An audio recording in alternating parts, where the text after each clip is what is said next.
Kamusta mga kaswerte? Narito ang ating paya at sumada para sa Petsada June 7. Araw po ito ng Sabado. Baya STL at Lotto po tayo na pwedeng tayaan all nations.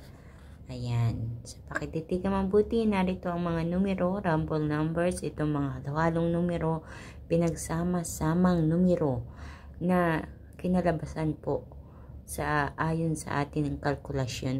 So ginamitan natin ito ng pamamaraan ng pag-calculate. Ayan, ayon sa Petsada. So meron tayong 5, 23, 11, 12, 17, 31, 21 at 15. Nandyan din ang 13, 4 at 29.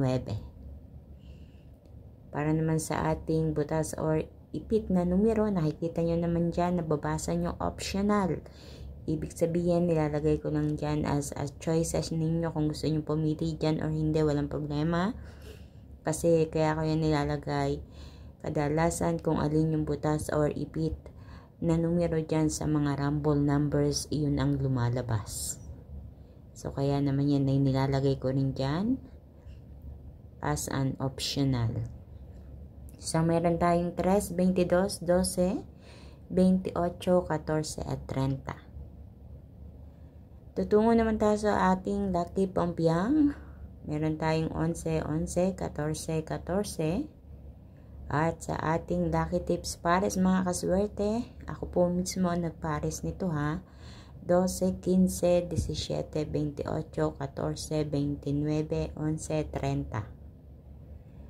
So, kung napupusuan nyo ang isa sa pares na yan, gusto nyo tayaan, sige lang mga kaswerte, tayaan ninyo. Sundin kung ano ang iyong nararamdaman.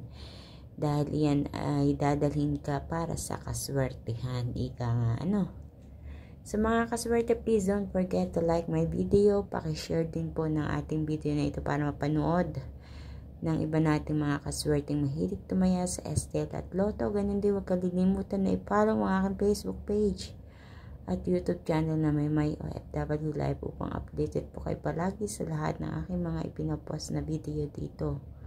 Gusto ko pong magpasalamat sa inyong lahat, sa inyong walang sawang panonood, pagsubaybay dito sa aking paya at sumada everyday. Kaya naman ako'y natutuwa kapag may update sa akin na may tumatama. So, naway sa pamamagitan ng mga numerong ito, magsilbing gabay para kayo ay matulutan ng kaperahan.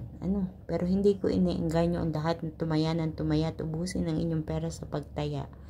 Tayo po ay may mga sariling pag-iisip na alam natin ang mali at tama. Pero ang masasabi ko lang, walang masamang hanapin ng swerte sa pagtaya. Basta't magkaroon ka lang ng limitasyon, ika nga. Huwag ubos-ubos biyaya, huwag gawing sugal na talaga, yung halos maubusan ka na ng pera. Maliit na taya, okay lang yun mga kaswerte. Kapag tumama ka, malaking blessing na po sa inyo yun.